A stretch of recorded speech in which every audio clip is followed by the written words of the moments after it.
Hi, and welcome to the Personal Development Unplugged podcast with me, Paul Clough. And today's episode is actually part of a two-parter. That means there's this one and another one. And it's all about just being so anxious that we seem to worry about things and we get things wrong. And then we have that little bit of OCD where we check and we check and we check to make sure things are not going wrong and they go wrong.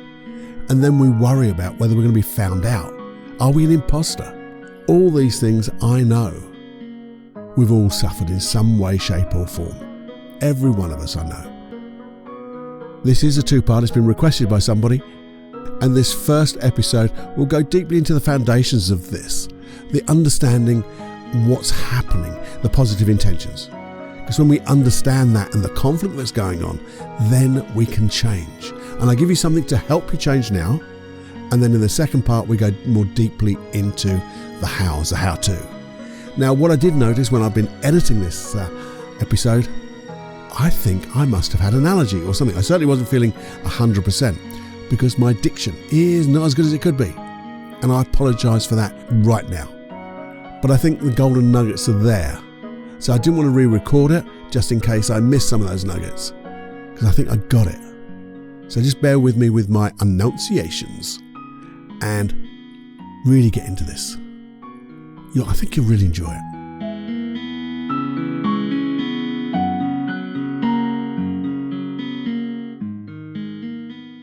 Warning. Warning. Warning. Warning. You are entering into the unplugged mind of Paul Clough. Too late. Personal Development Unplugged. Hey my friends, we're back again with a podcast of, well, a slightly different kind. Only as much as I think this is going to be a two-parter. And I want to ask you a question. I always ask you questions, don't I? But does this remind you of anything? I mean, have you ever had this situation that you're doing something and you have to do it for somebody else as you are? You're doing something which you're going to prepare and you have to give it to somebody else. And have you thought to yourself, I mustn't get this wrong. I really mustn't get this wrong. No, I mustn't get it wrong. I just must not get this wrong. And then you double check it, thinking, I can't get this wrong. Can't get this wrong. And then you treble check it. I really mustn't get this wrong. And what happens? You get it wrong. I can remember a time, and I think I've told this story before, in my very first hypnosis training. Right at the very beginning, being my little introverted self, I certainly didn't want to say anything like more than my name. And we were asked, would you give a brief introduction? Your name, where you come from, and a little bit about what you wanted to do. Well, the mere fact that I was in a hypnosis training, which I didn't really understand why I was there. I had an outcome, but not through hypnosis, or I didn't think so at the time. And I didn't want to speak up in front of people. And guess what? They gave you a bloody microphone as well, which made it worse. And then there's people in front of me, and I was about 12th out of 16 people. So the first person says theirs brilliantly. The second person says theirs brilliantly. And they're telling jokes or whatever. And you think, oh no, what I mustn't do. I must not forget my name. I must not forget my name. I must not forget my name. Can you see there's a little bit of a link there? And what's the overriding thing? Forget. Because I stood up and said, I can't remember my name. I've forgotten my name. And they said, isn't it Paul? I said, oh, goodness me, yes it is. Yeah, and I remembered who I was then. But we can tell ourselves embedded commands. And these are just embedded commands that, do not forget your name. Do not forget your name. Do not get this wrong. Get this wrong. And we do it for a wonderful intention, don't we? Because we don't want to forget our names, or we put it this way, we want to remember our names. And we don't want to not get it right or wrong, but we want to get it right. Get things right. Now, have you ever had that? And how does it make you feel? And what are the stories you make up in your head when you do that? People might think I'm so stupid. Oh, they are. And they're looking at me now. I know they're looking at me. I know we're having a cup of coffee in the break, but I bet they're talking about me, or they will be. And what's it going to be like tomorrow? And aren't we good at that type of imagineering? Making up wonderful stories. They're the ones you see in 2020. So good, vivid, 5.1 surround sound, cinematic, everything, don't we? Oh, it's such a thing. And the thing is, why I'm saying this is, I I've had a request. I'm not going to say who it's from because I did say whether people don't mind their name being mentioned or not. I like to keep it anonymous, mainly because there'll be a time I'll get it wrong. And I don't want to be that, I don't want to get it wrong. No, I just want to get things right. So I've had this request to help with this person is focused on other people's judgments all the time and worried about what they're making him appear to do, or her. And sometimes because of the way they were reacting, it's actually appearing rude, which was the last thing they wanted to do. And they get so nervous while they're doing these things. They've got clients and they're getting these things ready for a client, and they even check it 3 times or more, and it can still be wrong. Now, as I was saying, has this ever happened to anybody else? Does anyone else have this type of problem? And the only answer to that is hell yes. Hell yes. And the thing is, it's also coupled with that other thing that really bugs the thing out of us. They'll find me out. They'll know I'm not supposed to be here. They know I'm not up to being here. That old imposter syndrome. I'm a fraud. And that's when the doubt sets in. And then when you get the doubt and you start checking with not trying to make a mistake. See, there it is, make a mistake. What happens? We make a mistake and then we feel like a fraud because we know everyone's talking about us. And oh my goodness me, it can go on forever. And the thing is, when this happens, does it just happen in one context? Say it happened at work. Does it just happen there? You see, I don't think it does. My answer was nope, because it spreads. It spreads in different areas of your life, I guess. And, you might even take it home with you, which means if you take it home, you tend to bring it back to work and then you take it into your social life, which is a great skill to have, by the way. What's that, Cluffy? What? Taking this stuff home? No. The actual being able to spread it in all areas of your life, not the negative side of it, but when you make a change, and this is it, when you change this and you do things with full confidence and competence, and you feel good and you have that high self-esteem, what happens? You get more confident when you go out socially. You get more confident and caring maybe when you're at home because you're in a better place. You're in a better feeling. Your mind's focused on good things.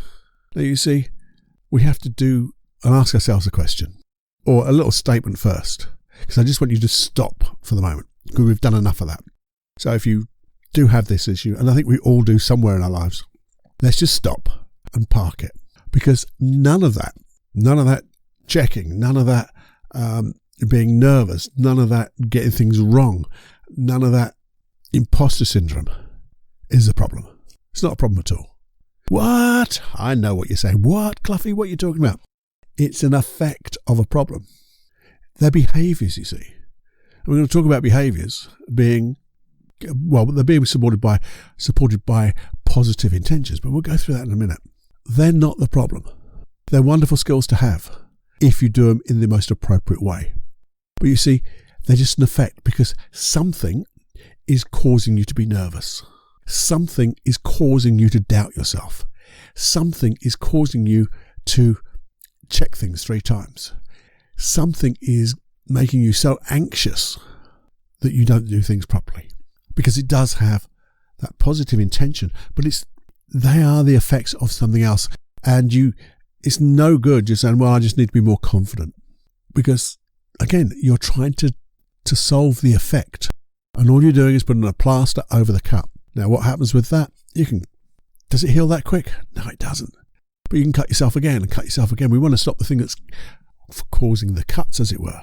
So you don't need the plasters because you've dealt with the effects by dealing with the cause. We call it the root cause in the therapy world. So what do you need to do? You need to find the root cause. But I think a lot of people go wrong in thinking this thing about positive intention. It can't have an intention, can't have a positive intention at all. So let's think about what it could be. Now, what could be that intention? Let's have a think about it. Let's just pause and just ruminate, muse for a moment about that thing what's a positive intention of wanting to be right? What's a positive intention of wanting to appear professional? not making mistakes, but doing things right. What's the positive intention of just being yourself with high self-esteem? Well, you see, all those positive intentions are to be that, to just be okay, isn't it? To do things properly, to do things right. You see, if you think about it, what does anxiety do for you? Think about it. Anxiety should be a little knock like that. Say, hey, prepare. Just prepare. Make sure you get it right. Let's just get the things together. Now, if that was it, like if I was your best friend and said, hey, just remember, before you start, look at your goal and get prepared. That would be okay, wouldn't it? Because you go, oh, thanks for that. Yeah, I'll get on with it. But if I kept saying to you, hey, you have prepared, haven't you? You know what you're doing, don't you? You've got to get it right, because what's the positive intention of doing that? Well, it's protect you, isn't it? Protect you from making mistakes. Protect you from looking like the imposter. To protect you from being unprofessional, as it were. But the thing is, because it goes to a state of overwhelm, it means it then becomes in conflict. The intention and the behaviour are in conflict, because that behaviour of checking too many times, to be so anxious that you get overwhelmed and start making mistakes because you can't see the woods for the trees and the trees for the woods and everything like that. You get a conflict, because ideally that's what we want. We want that intention, don't we? We want to be professional. We want to get things right. We want to be just doing our best, being focused. If you really take it down to the minutiae, I guess, your unconscious mind wants to present yourself in your best light. And if you put that into a whole big picture of being your best light, your best self, the best you, isn't that when you're the most ultimate of in the most ultimate safe place? Because you're accessing all the skills you have. You can have awareness, you have confidence, you have high self-esteem. You can access all the things you've learned, and you do things right. And if you did make a mistake, you would probably put it right before it went out, because you'd see it, because you'd have this thing about just double checking. Not double checking where you can't see them, again, the mistakes for the woods and the trees. So we were talking about positive behaviour. See, remember, I've talked about this before, I'm sure. The NL presupposition of every behaviour has a positive intention, and the very first time you did it, you did that behaviour with that intention, your unconscious mind chose it. Yes, you chose this way of being. But the thing was, you did it with the wisdom and experience that you had way back then, because normally these things start when we were quite young. So how much experience, how much wisdom did we have back then? Not a lot. So instead of being, I can fall back on my awareness, I can fall back on all the things I know. I didn't know anything like that. I wasn't that aware. But I did find if I got a little bit anxious, I'd make sure I got things right. But as we go through life, what happens? Well, we do bigger and better things. I want to give you a few examples, I guess, of where things appear so obvious and they're not. And that's why we look for that root cause and the conflict. You see, a long time ago, I worked with this lady who thought she had a phobia for driving, because she used to drive about 8 miles. She said it's pretty accurate, Paul, about 8 miles from home, and I get a panic attack. So therefore, I have this phobia of driving and I need help. And I kept thinking, well, I'm not certain of this, because if you can drive 8 miles, you would have a phobia before then. You'd have the fears, you'd have all that stuff. In fact, you'd be thinking about it all the time. In fact, when people are with real fears and phobias, when they start talking about their problems, their issues, they actually start to go into that fear mode. And as we were talking, she said, do you know what, Paul, something's come to mind. Some of the questions you've asked me have got me to think in a different way, which is what I do, by the way. And she said, I can remember Mum, because this is where I'm getting this feeling, this connection with my past.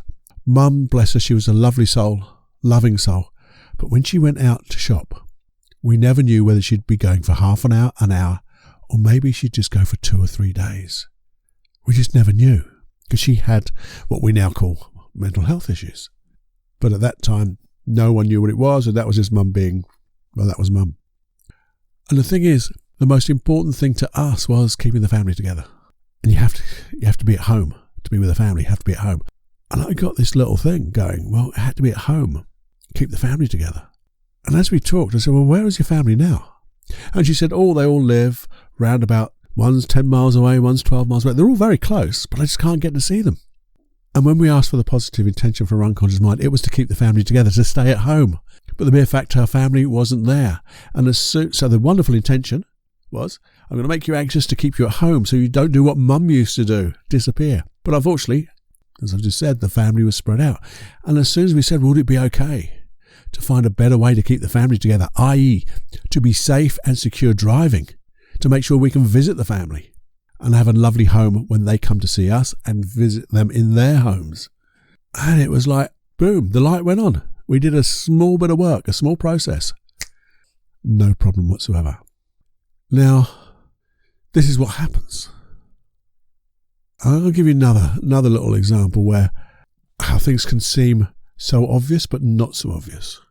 A guy came to me and said, I've got to in my job, I've got to start doing presentations because I'm moving up and getting promoted, and in this position I'm going to have to give presentations. And he said, it scares the living crap out of me. It really does. I can't talk, I can't do anything, and I look a right idiot, and I've got to get it right because I can't get it wrong, can't get it wrong, and people are going to think I'm an imposter. It's all the things I've talked about. Now, a lot of people would just said, well, I'll just teach you how to present, or I'll just give you a bit more confidence. But when we did our little bit of work, a little memory kept popping into his mind.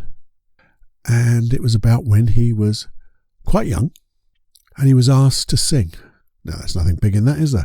But what he was is he was in a room with lots of people and someone lifted him up and stood him on the table. Couldn't sing. The pressure of all those eyes. And he had to hide. Couldn't get the words out. Now you can imagine positive intention for having this thing about not speaking in front of people because it doesn't feel good. It feels threatening. So the unconscious mind, to keep him safe from that threatening feeling, made it so he couldn't speak in front of people, because if he didn't speak in front of people, he wouldn't have that feeling. But then we said, well, hey, that's a great positive intention. But that's not the case now. We're here to spread what we know. We've got all that confidence. We've got all the experience. And this is part of life now, sharing what we've got. And if we do it properly, because we're going to have to do it, we have to do it in a safe way. And the safe way is to be able to present with a high self-esteem, the right amount of confidence, and be able to be aware of our audience and to be able to access the information that we need to share it in a nice way, a good way, an understanding way. Because the unconscious mind realised the conflict it was doing, or realised the conflict it had with its intention. And what weren't we doing? We weren't ignoring the intention. We said we want to keep that intention. We want to keep him safe in front of people. We want that lady to be able to have her family with us, a positive intention of keeping the family. We want to keep that intention, but find better ways. And this is how this is going to change. This is how to approach this thing about being nervous, about making mistakes, thinking about criticism, maybe appearing rude or thinking you appear rude. Because again, once we find out what the conflict is, the conflict between the intention and the behaviours, which doesn't take too long to be honest, we can then find new ways to get what we want, because in your unconscious mind is working with you, saying, well, okay, you're honouring the intention that I've got to keep you safe, to be in the most professional way, not making mistakes, doing things right.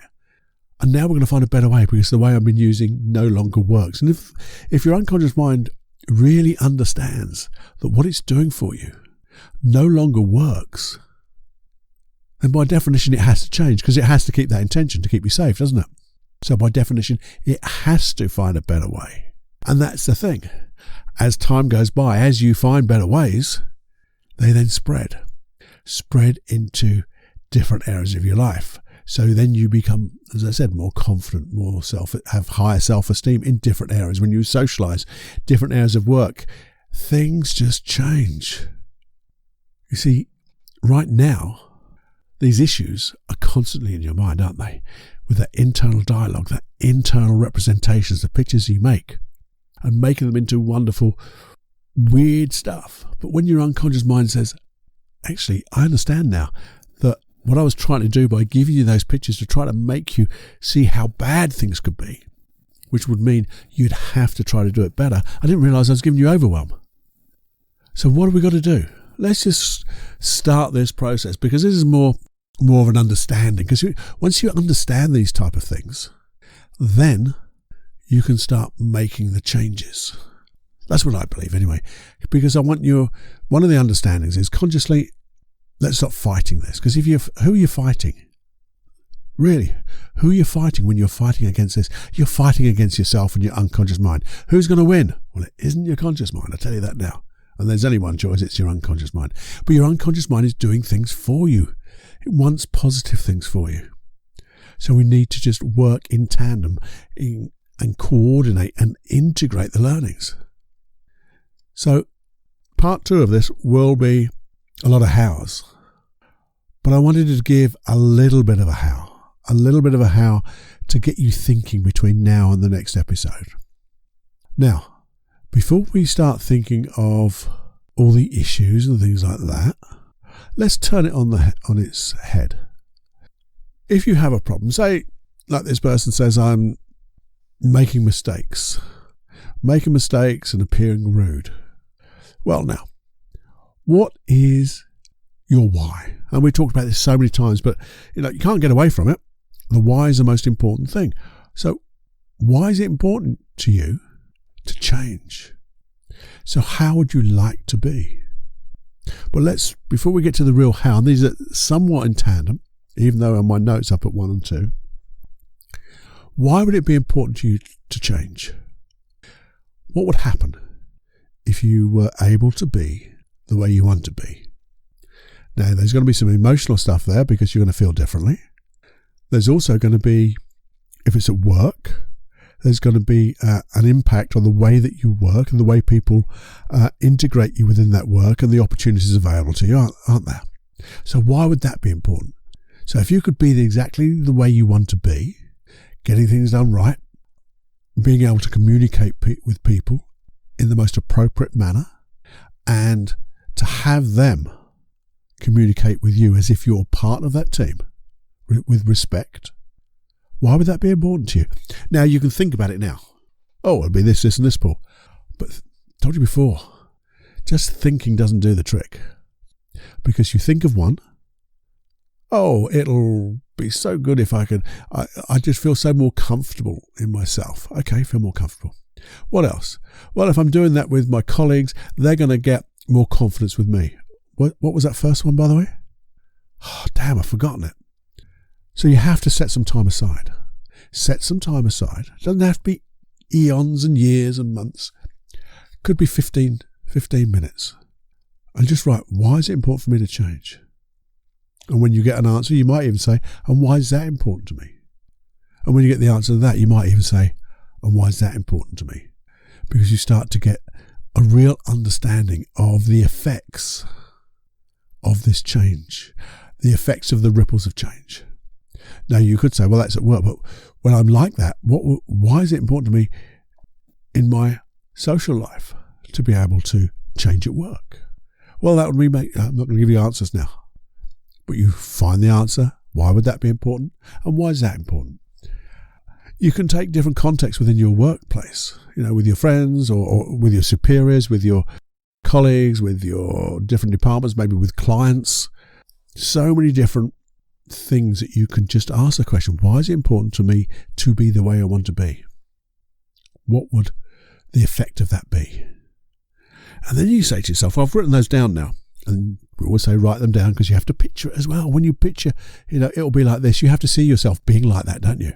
And when you picture yourself, what are you doing? You're doing exactly what your unconscious mind does for you. You see, when your unconscious mind gives you that internal representation, it changes the way you feel. And when you change the way you feel, you change your physiology. And when you put all those three together, your behaviors will change. They'll be in line. Your behaviors will be in line with those pictures you make in your mind, the state or the emotion you have, and your physiology. So you're doing exactly what the unconscious mind used to do by giving you those negative pictures, making you feel bad. Your physiology was all over the place, and therefore your behaviors weren't what you wanted. But now by doing this, you're doing exactly the same process, so the unconscious mind can follow along with you and can understand that you're working with it, not against it. Now, when you've gone that, the second part of this is, in each of those different contexts of the different areas where you want to change, I want you to ask yourself, how would I like to feel? And describe it. Describe it in every context. Exactly how you'd want to feel, exactly how you would want to maybe move, how you'd want to feel by giving information across or receiving information, how you'd like to communicate with people, and do it in different context. And really go overboard, I think. See it in your mind. Use your imagineering. Make that internal representation of seeing yourself being that way and go, if I was doing that right now, I would feel just like this. I'd feel confident. I'd feel that I'm doing the right thing. What's it feel like when you know that you're doing the right thing because you are doing the right thing? Because you have checked. Because it's a good thing to check, but not check 100 times. Because it's a good thing to check, double check, but that's it. How would that make you feel? And also, how would it make you feel after? Maybe at the end of the day, when you come home and you go, what a bloody great day I've had. What a great meeting we had. I performed really well. So how did it make you feel at the time? How did it make you feel after the event? And really enjoy yourself.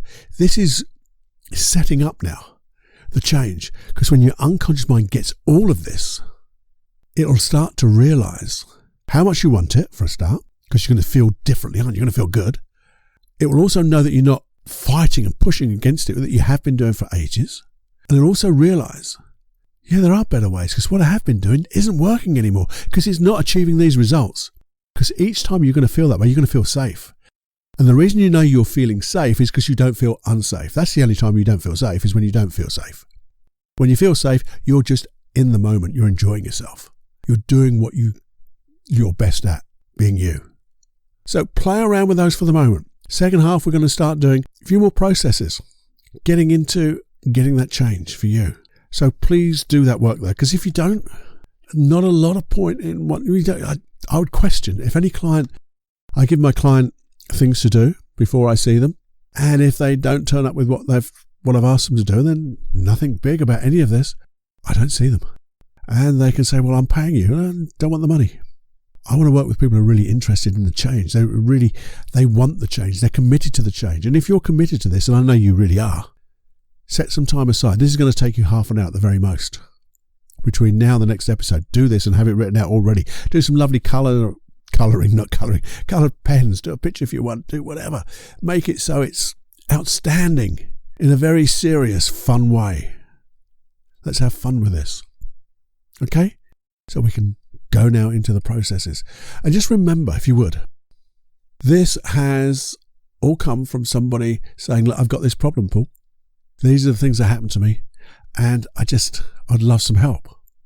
And this is what we're doing. Part of the help was go to the hypnosis sites first, have a look around, and actually do, on this particular one, we talked about going to the very first process I ever did on the podcast, which is being comfortable, which we're going to go into on the second part. But just feeling comfortable, because it takes away so much of the anxiety. Well, it takes it all away, really, when you do it with the will to do whatever it takes. And I know you can, and I know you will. So I look forward to speaking to you in the next episode. And if there is anything you want, just like the person who emailed me with this query, do send me an email, even if it's about this subject or any other issue that you feel would be beneficial to you. And by that, I know it'll be beneficial to loads of other people who listen to this podcast. Beneficial to me. Make me work. Make me use my brain to work out these things, because I enjoy doing that. So what I enjoy is finding those processes, or even developing processes for these particular things. It's what I'm here for. I think this is part of my path. Okay? So while I wander up my path, put some things along the way. So email me, feedback@personaldevelopmentunplugged.com, just like the other people. Remember, we had performance anxiety and things like that before. Please let me know. And if there's anything you didn't understand about this particular one, because I know although I've got my notes, I rattle off in different areas. I go off script, as it were, because there isn't a script. That's the whole point about this. It's lovely that if there's something that I said that wasn't quite communicated in a way that you understood it, then let me know, because that's my fault. I take responsibility for my communications. And if I don't do it right, then help me get it right. Because this is all about understanding. This is the first part, the first principle. And then we get into things. And I wanted to, I hope I've spread a little bit of confidence. Confidence when you start to do these things, you know you're going to change. And life will change immeasurably when you do this stuff. Because you can. That's all there is. Okay, so until the next time, this is Paul Clough from Personal Development Unplugged. Unpacking the complicated, making things more simple. And hey, why don't you have a quick look at Paul Clough Online and look at some of the programs there. Maybe something you want to play around with. There's 30 money day guarantee. You try saying that one. There's a 30 day. No, it's not 30 day. For people who listen here, there's money back guarantee. Full stop. So you've got nothing to lose other than a lack of confidence and low self-esteem. Have a look at the confidence program. And also remember those hypnosis tracks. You get them from going to paulcloughonline.com/podcast. And there's over 45 separate hypnosis tracks. And I will probably be referring to those in the second part of that. So you really want to be signed up there. Because we talked about that feeling confident. That second, or the very first hypnosis track I did for the Personal Development Unplugged page there. It's there right at the very bottom of the list. Click on that and you can listen to it. It'd be awesome. Maybe go to the second podcast I ever did, because the first one was obviously an introduction. The second one was all about being comfortable, and that's what the hypnosis track followed on from. So it's good to listen to both. It's not that long, but it's awesome. Anyway, I'll talk about that a little bit more next time. But if you could have a listen to it, that would be good. I've prattled on enough about all the bits and pieces now, so I'll see you next time. Enjoy every heartbeat. Bye-bye. Hey, I hope you enjoyed this episode and all the other episodes of Personal Development Unplugged. If you're new to this, please do subscribe. And on the website, personaldevelopmentunplugged.com, if you go /subscribe, there'll be some information there how to subscribe easily and effortlessly. But one of the things you can just do is whatever platform you listen to, maybe it's iTunes, Google Player, Castbox is a great one. If you search, Spotify, by the way, is another great one. If you search my name, Paul Clough, or the Personal Development Unplugged podcast, as you see it, click on the icon. They'll open up with all the episodes, and you'll also find a thing to say either subscribe or follow. Click on that, and it'll come on your device every week. There'll be a new episode, sometimes twice a week. Generally, it's twice a week. Do that, and then please share. Because if you got something out of this, why would you keep it to yourself? I know I wouldn't. I'd like to share it with my friends, because that's what good friends do. And if we're good friends, why don't we share it not with each other, because that would be silly, because you and I know it, but share it with our friends, everyone you can think of. So if you could share this podcast, the Personal Development Unplugged podcast, it'll make this community grow, and it will affect the things that go around us. It will affect the people, because the intention here is to share good stuff. There's a technical NLP hypnosis term. Good stuff. There will be hypnosis. There'll be NLP programs, protocols. There'll be all different things, all to help you with various issues. And even if they're not issues, they don't have to be issues. They're things that you want to do in the future, setting your goals, all the things you want to dream about. It's all here. So please do share it with everyone you can think of, even your best friend. And if you would, any feedback you have, good, bad, or indifferent, please email me. It's feedback@personaldevelopmentunplugged.com. Only goes to me, doesn't go on a list. Don't worry about anything like that. You get a personal reply. But I'd like to know what you like to listen to, what the issues you have that you'd like something to help you with, or even just a friend for just asking for a friend. Do that, and I will create an episode around that issue. That thing that you want to solve and resolve, because we can do that. And it's great fun for me to set me on my way to try to find those new, wonderful, different things that we could do, even if it's just a straightforward hypnosis process. And those hypnosis processes, where do you get them? Well, just go to paulcloughonline.com/podcast. Easy as that.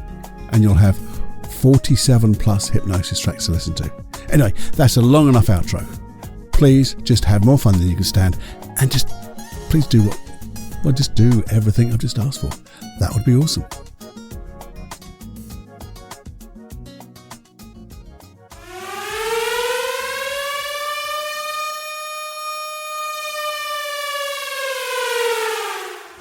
Warning, you are now leaving the unplugged mind of Paul Clough. It's time to fly on your own. Be brave, my friend.